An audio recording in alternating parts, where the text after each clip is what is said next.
اب ہم شروع کرتے ہیں یونس علیہ السلام کا قصہ۔ یونس علیہ السلام ایک عظیم اور کریم نبی تھے۔ ان کا قصہ قرآن کریم میں ایک انوکھا قصہ ہے۔ آپ کے والد کا نام متا تھا اور آپ سیدنا ابراہیم علیہ السلام کی نسل سے تھے۔ آپ کا ایک نام ذوالنون بھی ہے، یعنی مچھلی والے۔ النون کا مطلب ہے مچھلی۔ اسی طرح آپ کو صاحب الحوت بھی کہا جاتا ہے۔ اللہ تعالیٰ نے آپ کو ان سب ناموں سے پکارا ہے۔ آپ کو ایک عظیم بستی کی طرف مبعوث کیا گیا۔ اس بستی کا نام نینوا تھا۔ یہ عراق کے شمال میں واقع تھی، موصل کے بالمقابل تھی۔ ان دونوں کے درمیان دریائے دجلہ واقع تھا۔ موصل دریائے دجلہ کے کنارے واقع تھا، جبکہ اس کے بالکل سامنے نینوا کی بستی تھی۔ امام ابن کثیر رحمت اللہ علیہ نے نینوا کے بارے میں اور ان آثار و باقیات کے بارے میں لکھا ہے جو ان کے زمانے میں موجود تھیں۔ وہاں کچھ بت تھے جو اوندھے منہ گرے پڑے تھے۔ اللہ تبارک و تعالی نے یونس علیہ السلام کو نینوا کی طرف رسول بنا کر بھیجا۔ سورۃ الصافات آیت 139 میں ہے، وَإِنَّ يُونُسَ لَمِنَ الْمُرْسَلِينَ، اور بے شک یونس رسولوں میں سے تھے۔ آگے اللہ آیت 147 میں فرماتے ہیں، وَأَرْسَلْنَاهُ إِلَى 100,000 أَوْ يَزِيدُونَ، اور ہم نے اسے 100,000 بلکہ اور زیادہ آدمیوں کی طرف بھیجا۔ یعنی ان کی تعداد 100,000 سے زیادہ تھی۔ رہا یہ سوال کہ لاکھ سے کتنے زیادہ تھے، اکثر علماء کرام نے وضاحت کی ہے کہ وہ 100,000 سے قریباً 20,000 زیادہ تھے۔ اس طرح بستی والوں کی تعداد 1,20,000 تھی، اور یہ سب کے سب کفر پر تھے۔ یونس علیہ السلام انہیں سال ہر سال دعوت دیتے رہے، لیکن وہ اپنے کفر ہی پر ڈٹے رہے۔ پھر انہوں نے سیدنا یونس علیہ السلام پر ظلم و جبر شروع کر دیا، انہیں دھمکیاں دیں، مصائب و آلام سے دوچار کیا۔ مطلب یہ کہ جس طرح دوسرے انبیاء کرام کے ساتھ کیا گیا، ان کے ساتھ بھی وہی سلوک ہوا۔ آخر آپ نے اپنی قوم کو اللہ کے عذاب سے آگاہ کرتے ہوئے اعلان فرما دیا کہ فلاں دن تم پر عذاب آ جائے گا۔ پھر خود غصے کی حالت میں اس بستی سے نکل گئے، جبکہ اللہ تعالیٰ نے انہیں متعین دن کی مہلت دینے کی اجازت تو دی تھی، لیکن اس بستی سے نکل جانے کا حکم نہیں دیا تھا۔ جب آپ نے انہیں یہ مہلت سنائی تو خود غصے کی حالت میں بستی سے نکل گئے۔ سورہ انبیاء آیت 87 میں اللہ تعالیٰ فرماتے ہیں، وَذَا النُّونِ إِذ ذَّهَبَ مُغَاضِبًا فَظَنَّ أَن لَّن نَّقْدِرَ عَلَيْهِ، مچھلی والے کو یاد کرو جبکہ وہ غصے سے چل دیا اور خیال کیا کہ ہم اسے نہ پکڑ سکیں گے۔ اس آیت کی تفسیر میں امام رازی رحمہ اللہ لکھتے ہیں، جس نے یہ گمان کیا کہ اللہ تعالیٰ اسے پکڑنے کی قدرت نہیں رکھتا، وہ آدمی کافر ہے۔ سیدنا امیر معاویہ رضی اللہ عنہ سے روایت ہے، انہوں نے سیدنا ابن عباس رضی اللہ عنہما سے کہا، آج رات قرآن کریم کی چند آیات کے معانی میں میں الجھ کر رہ گیا ہوں، مجھے کوئی راستہ سجھائی نہیں دے رہا کہ اس الجھن سے کس طرح نکلوں۔ مجھے بس آپ ایسے نظر آتے ہیں جو ان آیات کا مطلب بتا سکتے ہیں۔ کم از کم میں ان آیات کی تفسیر اور تعبیر نہیں سمجھ سکا۔ ابن عباس رضی اللہ عنہما نے پوچھا، وہ کون سی آیات ہیں؟ سیدنا امیر معاویہ رضی اللہ عنہ کہنے لگے، یونس علیہ السلام کا یہ خیال کرنا کہ اللہ تعالیٰ ان پر قدرت نہیں رکھتے۔ یہ سن کر سیدنا ابن عباس رضی اللہ عنہما نے فرمایا، اس سے مراد یہ نہیں۔ یہ لفظ قدر یہاں تنگی کے معنی میں آیا ہے، قدرت اور طاقت رکھنے کے معنی میں نہیں۔ اللہ تعالیٰ نے قدر بمعنی تنگی اور قدر بمعنی قدرت دونوں کا استعمال کیا ہے۔ تنگی کے معنی کی مثال سورۃ الطلاق آیت نمبر 7 میں ہے، وَمَن قُدِرَ عَلَيْهِ رِزْقُهُ فَلْيُنفِقْ مِمَّا آتَاهُ اللَّهُ، اور جس پر اس کے رزق کی تنگی کی گئی ہو، اسے چاہیے کہ جو کچھ اللہ تعالیٰ نے اسے دے رکھا ہے اسی میں سے اپنی حیثیت کے مطابق دے۔ تو اس آیت میں بھی یہی معنی مراد ہے کہ انہوں نے گمان کر لیا ہم ان پر تنگی نہیں کریں گے، یعنی ان کا خیال یہ تھا کہ اگرچہ وہ اللہ تعالیٰ کی اجازت کے بغیر نکل کھڑے ہوئے ہیں پھر بھی اللہ ان پر تنگی نہیں کریں گے، کیونکہ وہ اللہ کے ایک معزز نبی اور رسول ہیں، اور ان کی قوم کے لوگ اللہ کی گرفت اور اس کے عذاب کے مستحق ہیں، انہی پر اللہ کا عذاب نازل ہونے والا ہے۔ اس عذاب کی خبر انہیں پہلے ہی سنا دی گئی ہے اور مہلت دے دی گئی ہے، مگر وہ خود اگرچہ اللہ کی اجازت کے بغیر ہی چلے آئے ہیں پھر بھی انہیں سرزنش نہیں کی جائے گی اور وہ کسی گرفت میں نہیں آئیں گے۔ اللہ تعالیٰ ان کے لیے کوئی تنگی نہیں فرمائیں گے۔ اللہ تعالیٰ سورۃ الانبیاء آیت 87 میں فرماتے ہیں، فظن أن لن نقدر عليه، اس نے خیال کیا کہ ہم اسے پکڑ نہیں سکیں گے۔ مطلب یہ کہ ہم انہیں کوئی سزا نہیں کریں گے اور ان پر کسی طرح کی تنگی نہیں کریں گے، اور وہ سمندر کی طرف چل دیے۔ انہی دنوں میں عذاب الہی کی کچھ علامات نینوا بستی پر ظاہر ہونا شروع ہو گئیں۔ ایک بہت بڑا سیاہ بادل ان کی طرف بڑھنے لگا، اس بادل میں آگ کے شعلے دکھائی دینے لگے۔ ان لوگوں نے یہ بادل ان متعین دنوں میں سے پہلے ہی دن دیکھ لیا۔ اس کو دیکھتے ہی وہ سمجھ گئے کہ جس طرح سیدنا یونس علیہ السلام نے انہیں آگاہ کیا تھا یہ عذاب ان پر نازل ہو کر رہے گا، اور جو عذاب سیدنا لوط علیہ السلام کی قوم پر آیا تھا وہ اس کے بارے میں بھی اچھی طرح جانتے تھے۔ وہ بستی ان کی بستی کے قریب ہی تھی، اس لیے وہ ڈر گئے۔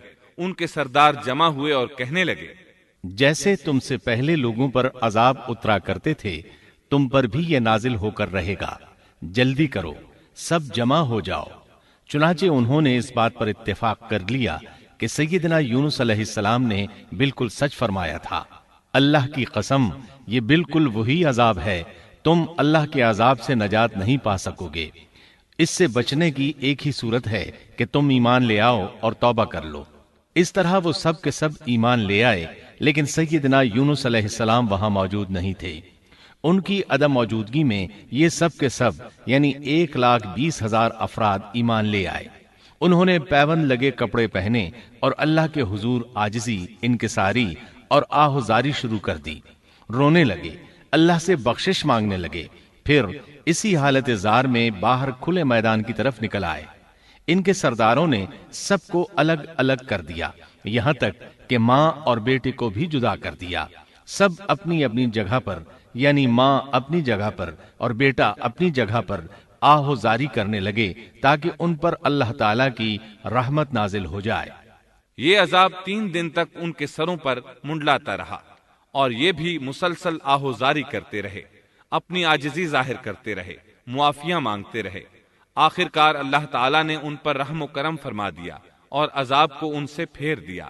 اللہ تعالیٰ سورہ یونس آیت 98 میں فرماتے ہیں، فلولا كانت قرية آمنت فنفعها إيمانها إلا قوم يونس، چنانچہ کوئی بستی ایمان نہ لائی کہ ایمان لانا اس کے لیے فائدہ مند ہوتا سوائے یونس کی قوم کے۔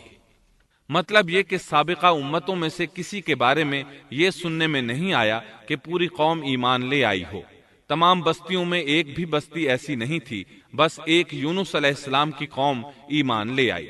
اللہ تعالیٰ سورہ یونس آیت 98 میں فرماتے ہیں، لما آمنوا كشفنا عنهم عذاب الخزي في الحياة الدنيا ومتعناهم إلى حين۔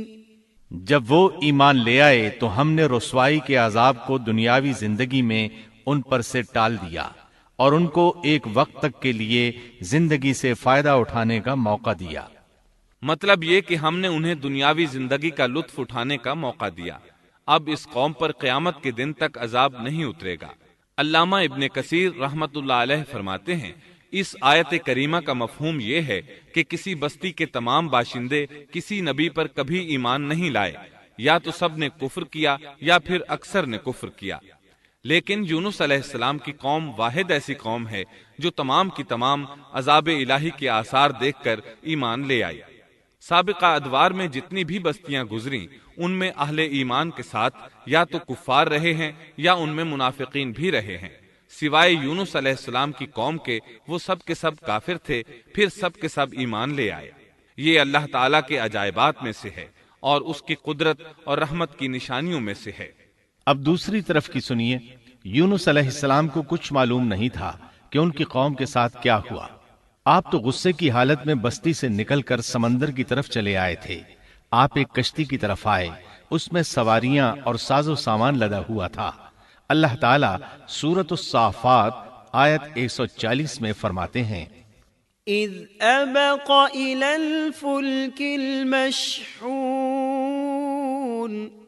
جب وہ بھاگ کر بھری کشتی پر پہنچے۔ کشتی روانہ ہوئی، موجیں اٹھیں، سمندر میں طغیانی آئی، یوں لگتا تھا کہ بس ابھی غرق ہوئے۔ کہنے لگے بوجھ ہلکا کرو، اپنا ساز و سامان سمندر میں پھینک دو۔ چنانچہ انہوں نے اپنا اپنا ساز و سامان سمندر میں پھینک دیا۔ اس طرح کشتی کچھ ہلکی ہو گئی، لیکن ضرورت کے مطابق ہلکی نہ ہو سکی۔ اب وہ کہنے لگے کسی کو سمندر میں گرانا ضروری ہے تاکہ کشتی مزید ہلکی ہو جائے، ورنہ یہ ڈوب جائے گی۔ جلدی کرو، قرع ڈالو۔ جس کے نام کا قرع نکلتا جائے اسے سمندر میں گراتے جاؤ اور بار بار یہ عمل دہراتے جاؤ یہاں تک کہ کشتی ہلکی ہو جائے۔ چنانچہ قرع ڈالا گیا۔ سب سے پہلے یونس علیہ السلام کا نام نکلا۔ سب کہنے لگے نہیں، یہ تو ایسے نہیں ہیں، ان کے چہرے پر تو سجدوں کے نشانات ہیں، انہیں رہنے دو، پھر قرع ڈالو۔ چنانچہ پھر قرع ڈالا گیا، پھر انہی کا نام نکلا۔ سب نے تعجب کیا۔ تیسری مرتبہ پھر قرع ڈالا گیا، اس بار پھر یونس علیہ السلام ہی کا نام نکلا۔ اللہ تعالیٰ سورۃ الصافات آیت 141 میں فرماتے ہیں، فساهم فكان من المدحضين، پھر قرآن اندازی ہوئی تو یہ مغلوب ہو گئے۔ ہر بار انہی کا نام نکلا۔ آخر کار ان لوگوں نے انہیں پکڑ کر سمندر میں گرا دیا۔ فالتقمه الحوت، تو پھر انہیں مچھلی نے نگل لیا۔ حوت بڑی مچھلی کو کہتے ہیں۔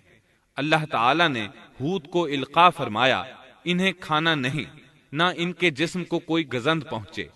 یہ اس مچھلی کو اللہ تعالیٰ کے احکامات تھے۔ اللہ تعالیٰ سورۃ الصافات آیت 142 میں فرماتے ہیں، فالتقمه الحوت وهو مليم، تو پھر انہیں مچھلی نے نگل لیا اور وہ خود اپنے آپ کو ملامت کرنے لگے۔ یعنی وہ سمجھ گئے کہ بار بار جو ان کا نام قرآن اندازی میں نکلتا رہا ہے تو وہی مقصود ہیں۔ چنانچہ خود کو ملامت کرنے لگے، اور یہ ملامت توبہ کی ابتدا ہے کہ انسان خود کو ملامت کرتا ہے۔ اب یونس علیہ السلام مچھلی کے پیٹ میں تھے۔ اللہ کی قدرت، آپ مچھلی کے پیٹ میں 3 دن تک رہے۔ بعض روایات میں 7 دن اور زیادہ سے زیادہ مدت 40 روز آئی ہے۔ آپ نے مچھلی کے پیٹ میں اللہ تعالیٰ کو پکارا۔ اللہ سورۃ الانبیاء آیت 87 میں فرماتے ہیں، فنادى في الظلمات، آخر کار وہ اندھیروں کے اندر سے پکار اٹھے۔ علماء نے یہاں 3 اندھیروں کا ذکر کیا ہے، مچھلی کے پیٹ کا اندھیرا، سمندر کا اندھیرا اور رات کا اندھیرا۔ گویا ان پر یہ سارے اندھیرے اکٹھے ہو گئے تھے۔ اللہ سورۃ الصافات آیت 143 اور 144 میں فرماتے ہیں، فلولا أنه كان من المسبحين للبث في بطنه إلى يوم يبعثون، پس اگر یہ پاکی بیان کرنے والوں میں سے نہ ہوتے تو لوگوں کے اٹھائے جانے کے دن تک اس کے پیٹ ہی میں رہتے۔ مطلب یہ کہ اگر آپ اللہ تبارک و تعالی کی تسبیح نہ بیان کرتے تو مچھلی کے پیٹ ہی میں رہتے۔ آپ نے دعا نہیں مانگی بلکہ اللہ عز و جل کی تسبیح بیان کی۔ روایات میں یوں بھی آتا ہے کہ جب مچھلی آپ کو سمندر کی اتھاہ گہرائی میں لے گئی تو آپ وہاں آبی مخلوقات کی تسبیحات کی آوازیں سننے لگے۔ گویا اللہ تعالیٰ نے انہیں القاء فرمایا کہ آپ بھی تسبیح کریں۔ اللہ سورۃ الانبیاء آیت 87 میں فرماتے ہیں، فنادى في الظلمات أن لا إله إلا أنت سبحانك إني كنت من الظالمين۔ بالآخر وہ اندھیروں کے اندر سے پکار اٹھا کہ الہی تیرے سوا کوئی معبود نہیں، تو پاک ہے، بے شک میں ظالموں میں ہو گیا۔ چنانچہ یونس علیہ السلام نے اس تسبیح کے الفاظ کو یوں ادا فرمایا، لا إله إلا أنت سبحانك إني كنت من الظالمين۔ امام احمد، امام ترمذی، امام نسائی اور دیگر آئمہ رحمہم اللہ نے یہ حدیث نقل کی ہے کہ یونس علیہ السلام کی وہ دعا جو انہوں نے مچھلی کے پیٹ میں مانگی تھی وہ یہی ہے، لا إله إلا أنت سبحانك إني كنت من الظالمين۔ جو بھی مسلمان یہ دعا اپنی کسی حاجت میں مانگے گا اللہ تعالیٰ اس کی دعا ضرور قبول فرمائے گا۔ یہ دعائے مستجاب ہے، مقبول دعاؤں میں سے ہے۔ اسی دعا کے بعد اللہ تعالیٰ نے یونس علیہ السلام کو اس پریشانی سے نجات عطا فرمائی۔ اللہ سورۃ الانبیاء آیت 88 میں فرماتے ہیں، فاستجبنا له ونجيناه من الغم وكذلك ننجي المؤمنين۔ تو ہم نے اس کی پکار سن لی اور اسے غم سے نجات دے دی، اور ہم ایمان والوں کو اسی طرح بچا لیا کرتے ہیں۔ ایک صحابی نے نبی کریم صلی اللہ علیہ وسلم سے پوچھا، اے اللہ کے رسول صلی اللہ علیہ وسلم، یونس علیہ السلام نے جو دعا مچھلی کے پیٹ میں مانگی کیا وہ صرف انہی کے لیے تھی یا ان کے بعد اہل ایمان کے لیے بھی ہے؟ تو آپ نے فرمایا، یہ دعا یونس علیہ السلام کے لیے خاص تھی اور سب اہل ایمان کے لیے عام ہے۔ کیا تم نے اللہ تعالیٰ کا یہ فرمان نہیں سنا؟ وَكَذَلِكَ نُنْجِي الْمُؤْمِنِينَ۔ اور ہم ایمان والوں کو اسی طرح بچا لیا کرتے ہیں۔ جو بھی اس دعا کو پڑھے گا اللہ اسے رنج و غم سے نجات دیں گے۔ ایک قول کے مطابق تقریباً 40 روز آپ کی شب و روز یہی دعا رہی۔ اس مدت کے ختم ہونے پر اللہ تعالیٰ نے آپ کی دعا کو قبولیت بخشی۔ مچھلی ساحل پر پہنچی، انہیں کنارے پر ڈالا اور واپس چلی گئی۔ اس بات کو اللہ تعالیٰ نے سورۃ الصافات آیت 145 میں یوں بیان فرمایا ہے، فَنَبَذْنَاهُ بِالْعَرَاءِ وَهُوَ سَقِيمٌ۔ پس اسے ہم نے چٹیل میدان میں ڈال دیا اور وہ اس وقت بیمار تھے۔ آپ وہاں اسی طرح لیٹے رہے۔ پھر اللہ کی قدرت سے آپ کے قریب ایک بیلدار درخت اگا، جیسا کہ سورۃ الصافات آیت 146 میں ہے، وَأَنبَتْنَا عَلَيْهِ شَجَرَةً مِّن يَقْطِينٍ۔ اور اس پر سایہ کرنے والا ایک بیلدار درخت ہم نے اگا دیا۔ اس کدو کے درخت کے متعلق مورخین کا کہنا ہے کہ اللہ تعالیٰ نے اس درخت کا انتخاب اس لیے فرمایا تھا کہ اس درخت کے پتے چوڑے ہوتے ہیں، ان کے سائے میں انہیں ڈھانپ دیا گیا تاکہ ہوا سے اذیت نہ پہنچے، اس لیے کہ ان کے جسم سے جلد اتر گئی تھی۔ پھر اس درخت سے خوشکن خوشبو بھی آتی تھی، اس خوشبو نے انہیں فرحت بخشی۔ پھر کدو کی خوشبو میں ایک خصوصیت یہ تھی کہ حشرات الارض کو دور رکھتی ہے۔ اللہ تعالیٰ نے انہی خصوصیات کی وجہ سے اس بیلدار درخت کا انتخاب فرمایا تھا تاکہ آپ ہر طرح کی تکلیف سے محفوظ رہیں۔ یہ ہے اللہ کی قدرت، سبحان اللہ۔ اسی طرح مفسرین یہ بھی کہتے ہیں کہ اللہ تعالیٰ نے ان کے پاس ایک پہاڑی بکری بھیج دی، وہ آپ کے قریب آتی اور آپ کے سر کے اوپر اپنی ٹانگیں پھیلائے کھڑی ہو جاتی۔ اس طرح اس کے تھن آپ کے منہ میں چلے آتے اور آپ ان سے خواہش کے مطابق دودھ پیتے۔ یہ تھا آپ کا کھانا اور پینا۔ رفتہ رفتہ آپ کی حالت بہتر ہو گئی، توانا اور تندرست ہو گئے، پھر آپ اٹھنے کے قابل ہو گئے، اور یہ سب اللہ تعالیٰ کی مہربانی سے ہوا۔ جب آپ کی صحت لوٹ آئی تو اللہ تعالیٰ نے آپ کو پھر آپ کی قوم کی طرف بھیجا، جیسا کہ سورۃ الصافات آیت 148 میں ہے۔ وَأَرْسَلْنَاهُ إِلَى 100,000 أَوْ يَزِيدُونَ فَآمَنُوا فَمَتَّعْنَاهُمْ إِلَى حِينٍ۔ اور ہم نے اسے 1,00,000 بلکہ اور زیادہ آدمیوں کی طرف بھیجا، پس وہ ایمان لے آئے اور ہم نے انہیں ایک زمانے تک عیش و عشرت دی۔ وہ سب کے سب آپ پر ایمان لے آئے تھے۔ اللہ تعالیٰ نے اس قصے کے ذریعے نبی کریم صلی اللہ علیہ وسلم کو اشارہ فرمایا ہے کہ دعوت دیتے ہوئے اکتانا نہیں۔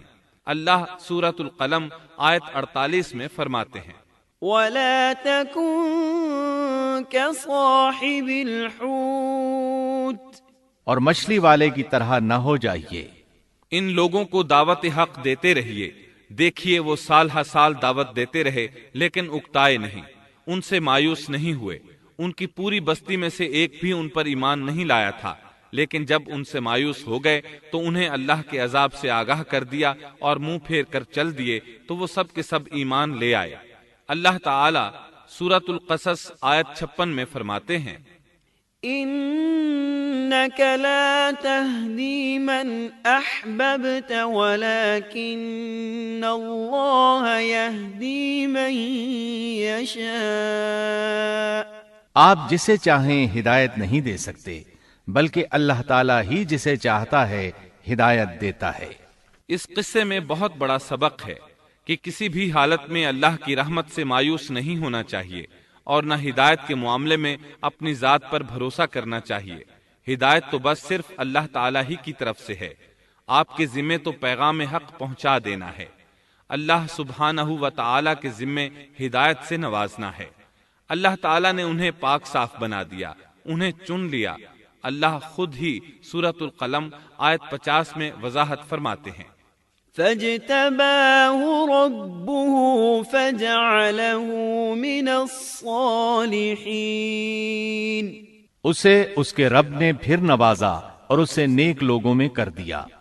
امام مسلم نے ایک حدیث روایت کی ہے کہ نبی کریم صلی اللہ علیہ وسلم نے فرمایا، لا ينبغي لعبد ان يقول انا خير من يونس بن متى۔ تم میں سے کوئی شخص ہرگز یہ نہ کہے کہ میں یعنی محمد یونس بن متا سے بہتر ہوں، یعنی یوں نہ کہے کہ میں سیدنا یونس علیہ السلام سے افضل ہوں۔ وہ اس طرح کہ وہ تو اپنی قوم کے ایمان لانے سے مایوس ہو گئے تھے اور میں مایوس نہیں ہوں۔ اس طرح بالکل نہ کہے، کیونکہ بالآخر اللہ تعالیٰ نے آپ کو چن لیا اور برگزیدہ بنا لیا اور صالحین میں داخل کر لیا۔ اس واقعے میں نبی کریم صلی اللہ علیہ وسلم کو جو ہدایت دی گئی ہے اس کا ذکر سورۃ القلم آیت 41 میں آتا ہے، فاصبر لحكم ربك ولا تكن كصاحب الحوت۔ پس تو اپنے رب کے حکم کا صبر سے انتظار کر اور مچھلی والے کی طرح نہ ہو جا۔ مطلب یہ کہ یونس علیہ السلام کی مانند نہ ہو جائیے جو اپنی قوم کے ایمان لانے سے مایوس ہو گئے تھے۔ یقیناً دین کی دعوت اور حق کے پرچار میں یہ بہت عظیم سبق ہے کہ داعی اللہ کو کبھی مایوس نہیں ہونا چاہیے۔ یونس علیہ السلام کا قصہ ختم ہوا